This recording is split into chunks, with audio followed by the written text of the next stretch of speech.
Hi, I'm Tom Butzler, an extension educator at Penn State. And on this episode of Year-Round Gardening, I'll show you the basics of caring for living Christmas trees. We'll talk about what you should consider when choosing a live Christmas tree, watering, and more. Let's take a look.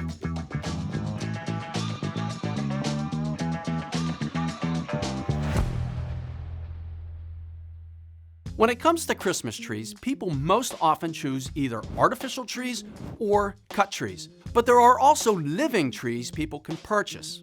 Unlike cut trees, living Christmas trees still have their roots.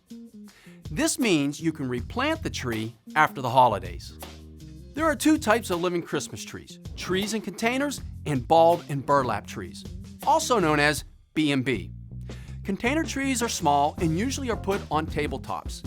They're often not ready for planting, especially during the winter, so they should be kept indoors. The accompanying tag will indicate if it's ready to plant and if it's winter hardy. Balled and burlap trees will be the size of a common Christmas tree. They have large root balls wrapped in burlap or other similar material. You can find them at garden centers and tree nurseries. They should be planted outdoors after the holiday season. But due to their damp roots, these trees are often much heavier and more difficult to transport than cut trees. Therefore, you might consider choosing a smaller tree than you would normally choose for a cut tree. If you plan on replanting the tree on your property, make sure you have enough space based on how much more the tree will grow. As is always the case, it is important to make sure your living Christmas tree gets the proper amount of water. If you decide to go with a tree in a container, these will likely come in a container with drainage holes and with potting medium.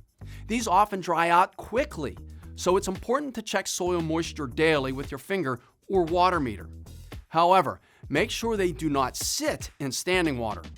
Also, make sure you're set up to manage excess water drainage.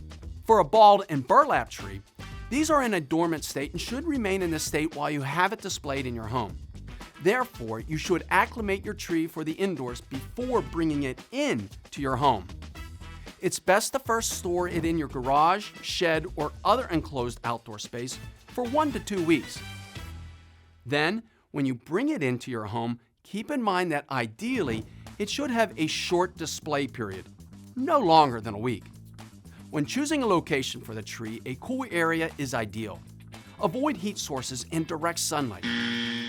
For lighting, LED or low temperature lights are safer than older incandescent lights.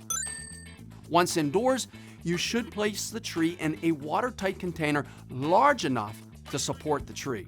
A large plastic tub or galvanized bucket usually does the trick. Once placed inside the watertight container, make sure it's supported properly so that it won't tip over.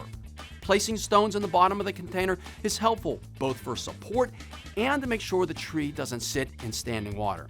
Since the air in homes tends to be warmer and drier during the winter compared to other seasons, you should check the moisture of the root ball daily. If the root ball is dry, it's time to give the tree some water.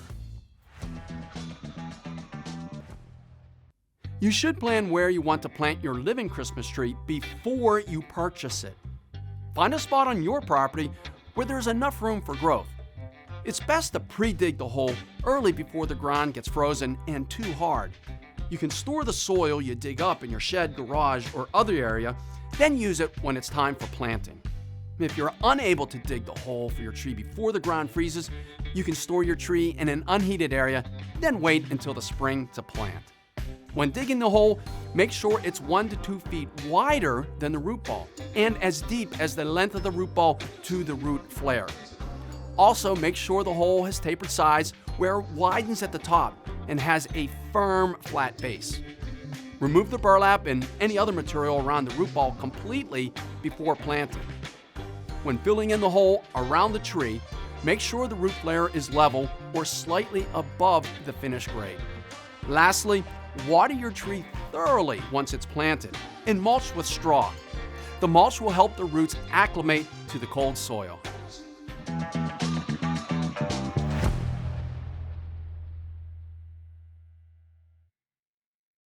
Videos like this are made possible by support from viewers like you. If you enjoyed this video, visit wpsu.org to become a member today and help us create more content like this.